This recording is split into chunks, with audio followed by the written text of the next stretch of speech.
hopeful rin po ako na yung kanilang kaso at kanilang ebidensya ay matibay dahil ako rin po bilang isang Pilipino, gusto ko rin pong managot yung mga taong dapat managot. Pare-pare po natin gusto mapanagot natin ang may kasalanan, Mr. President. Wala pong debate doon. Hindi po yun ang punto ng pagtatanong na ito, Mr. President. But the ability of the Office of the Ombudsman to predict even the timeline when the warrants of arrest can be issued is something that is troubling, Mr. President.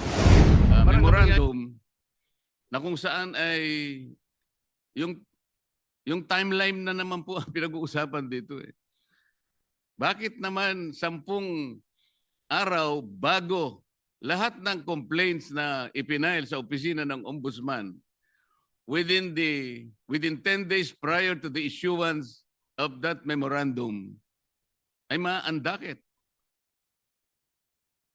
Hindi ba parang sinadya naman para masaklaw na yung complaint ni Mayor Baste Duterte ay maisantabi at mawalan ng effect kung pag-uusapan ay yung pagiging active case. Office order na kanyang pinalitan. Ang office order na ito po ay kinapapalooban ng parang double docketing.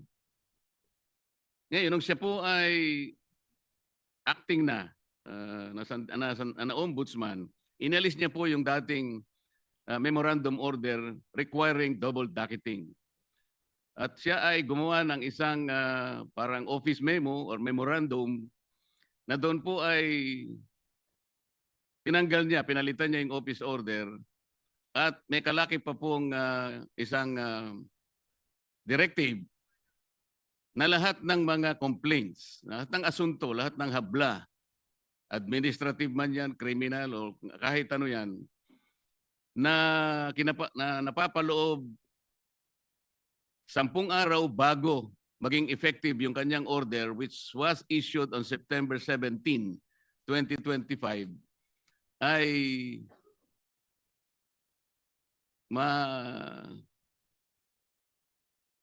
mawawala po yung sa docket. Ibig sabihin, ma-undocket yung mga complaints. 10 araw bago ma-issue yung kanyang memorandum circular or memorandum order. Mr. President, nagkataon po,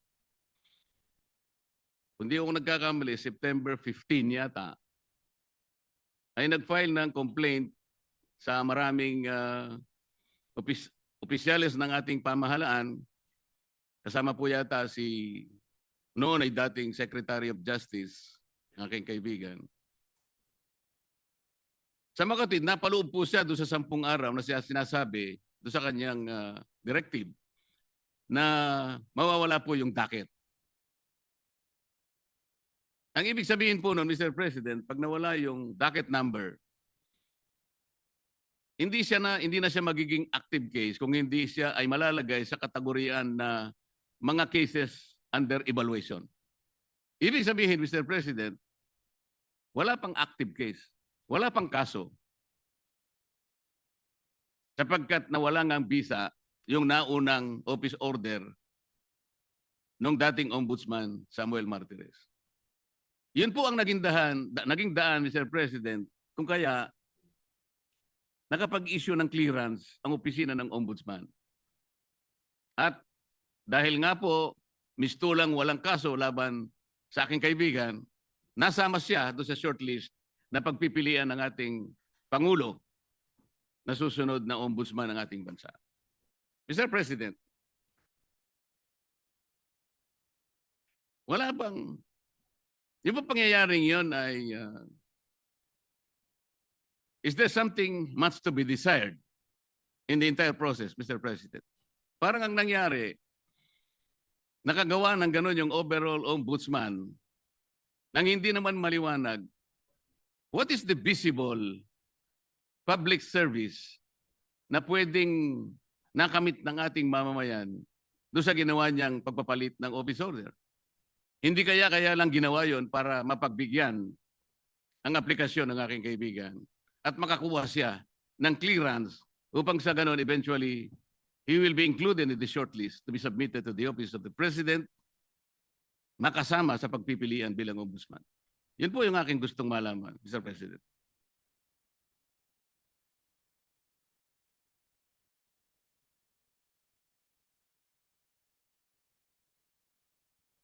Mr. President, sa explanation ho sa akin ng Ombudsman, itong rule on auto-docketing, na-issue ho to noong July of 2025 ni former Ombudsman Martires bago ho siya nag-retire.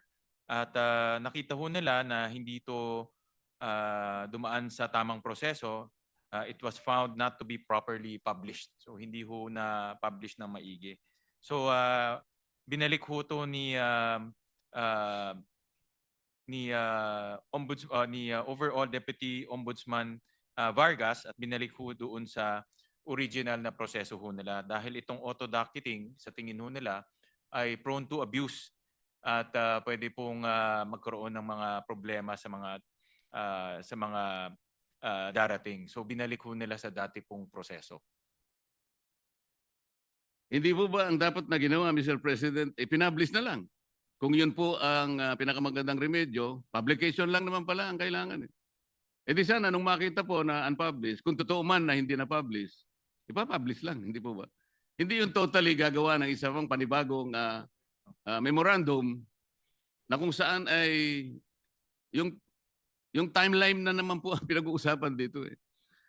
Bakit naman 10 araw bago lahat ng complaints na ipinail sa opisina ng Ombudsman within 10 days prior to the issuance of that memorandum ay maandakit? Hindi ba parang sinadya naman para masaklaw na yung complaint ni Mayor Baste Duterte ay maisantabi at mawalan ng effect kung pag-uusapan ay yung pagiging active case? Hindi ba parang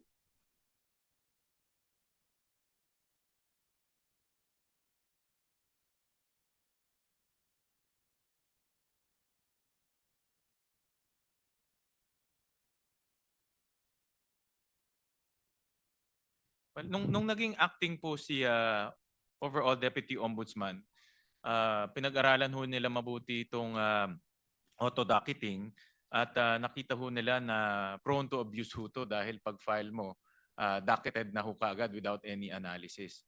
So ang ginawa ho niya ay bumalik lang ho sa dating proseso, no, na meron pang verification and analysis. Total hindi naman ho ganun katagal yung verification analysis. Depende ho sa klase ng kaso. Ang pinakamatagal na ho ay yung verification po can happen between 48 hours to 72 hours. No? So ang naging dahilan po is sa tingin nila ay prone to abuse po itong auto-docketing. So yun po yung naging kanilang desisyon. No? Kaya bumalik lang po sa original na proseso. palagay niyo po tama yung argumento, Mr. President, ay bakit naman 10 araw ang sinaklaw? Kasi pa pinag-uusapan natin, September 15 po yung date ng complaint yata ni Vice Mayor Baste. O kung halimbawa 3 araw na lang o 2 araw, hindi nasasaklaw yung yun po yung gusto lang nating linawin. Kasi parang halata po Mr. President. Para mawala po sana yung pag-aagam-agam ng ating mamamayan na sinadya po.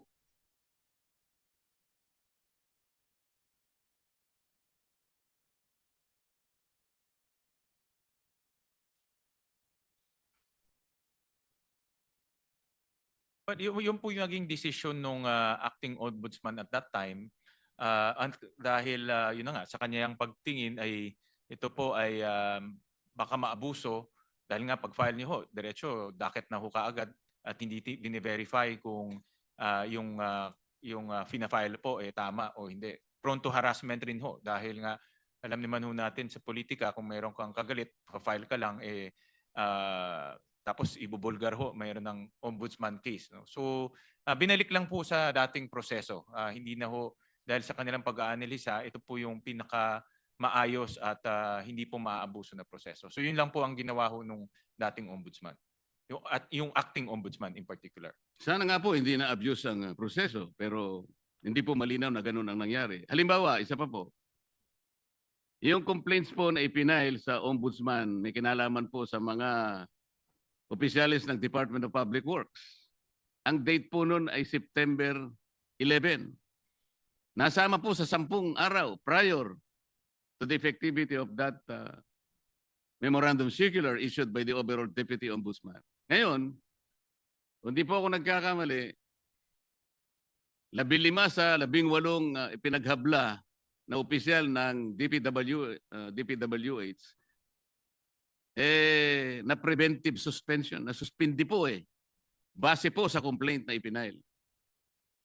Ngayon, kung susundan po natin ang argumento ninyo, ano po ngayon na magiging basihan ng pagkaka-preventive suspension ng mga yun? Sapagkat wala ng kaso po dahil na-undakit na po O sa makatwid, meron po kayong sinasabi na marang isang bagay na makakabuti, pero meron ding nakasama po Hindi po naging consistent dahil nga po sa madalian, hindi ko po malaman kung talagang yun ang pakay talaga ng pagkakapalit ng docketing na ginawa ng dating ombudsman. Maliban pa po rito, nung ma-undakit po ba yung complaint ni Mayor Baste? Kasi na-undakit nga po base sa circular na yun. Na-notify po ba si Mayor Baste doon sa pangyayari? Was he notified?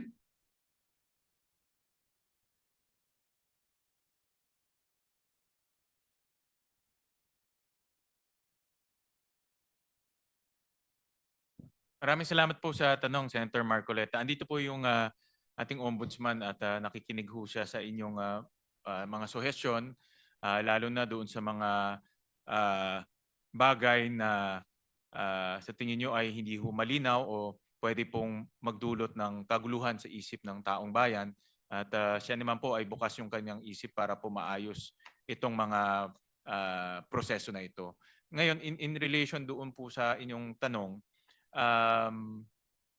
yung DPWH cases po, eventually ito po ay nadakit at iniimbestiga na ho. No? So,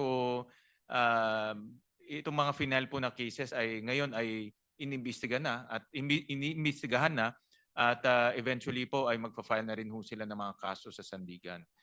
So, yun po ay tumatakbo na, in other words. So pwede ho maging kampante ho tayo na hindi ho yun ay hindi, yung mga kaso ng DPWH ay hindi po nawala. Bagkus yun po ay tuloy-tuloy na inimbestigahan at magpa-file na rin po ng kaso. Hindi po, tinatanong ko lang doon, Mr. President, dahil nga po sa pangyayari na yun, hindi po naging consistent ang aplikasyon. Dahil nga, na preventive suspension yung mga opisyalis, tinatanong ko lang po, parang wala nang base sapagkat nawala po yung docket Yun lang naman po yung tinatanong ko. Ibig sabihin, kung may ginawa kang isang bagay na nakabuti, meron ding nakasama. Nawala ng basis din po yung kabila. Tama po. Doon po sa katanungan nyo kung na-notify si Mayor Baste, ito po ay internal process ng ombudsman. So sa tingin ho nila ay hindi na ho kailangan i-notify. No? So ito po itong proseso na ito, yung pagdadakit o pag-verify, ito po ay internal process ho nila. Ganun na lang po ang kanilang pangangatwiran, Mr. President. Paano naman mangingigibabaw ang isang internal process ng ombudsman? Doon po sa malakihan at napaka-importanting provision ng ating saligang batas na due process. The first requirement of due process is notice. Ibig ba sabihin po, wala man lang karapatan ng isang tao na naghabla para malaman niya kung anong kinahinatnan ng kanyang asunto? Na hindi man lang sinabi sa kanya na, yung asuntong pinail mo, inalisan na namin ang docket dahil sa mga ganitong mga alalahanin na aming nakita. Doesn't he deserve to be notified, Mr. President? Because if he was notified, he could have been given the chance to file a motion for reconsideration, which is again a part of due process. Ang na-advise po ko ng ombudsman na itong particular na circumstance po ay nasa Supreme Court na ngayon. Subject po ito ng judicial review na finale rin po ni Mayor Baste. So ano po ang ibig Sorry, sabihin? final po ni Attorney Torion, Mr. President.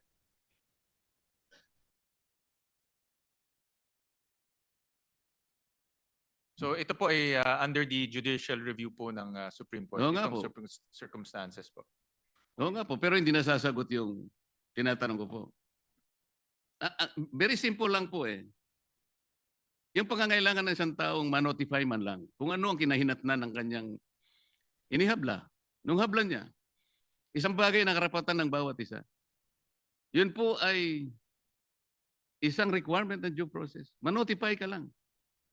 Malaman mo lang kung anong nangyari.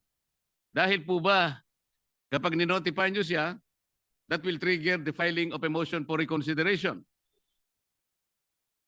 At base po sa rules ng Ombudsman, mangangailangan po kayo at least ng 15 days. Para sa ganon, ma-resolve ninyo yung kanyang motion for reconsideration. Hindi nyo kailangan yung 15 days kasi nga, baka hindi maisama sa shortlist ang pangalan ng aking kaibigan. Ito po yung ating sinasabi. Mr. President, sana po lahat ng ginagawa natin ay nasa ilalim ng transparency.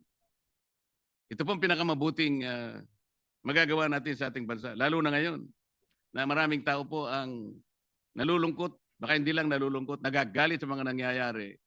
Kung hindi po tayo transparent, wala tayong kakayahan sasabihin sa kanila, ilantad, buksan sa kanila ang kaganapan ng nangyayari. We're just merely paying lip service to a very important provision of our Constitution that public office is a public trust. Maraming salamat po sa panahon, Mr. President. At sa panahon ng ating sponsor, panahon po ng Ombudsman na binigay sa akin. Salamat po. Maraming salamat po,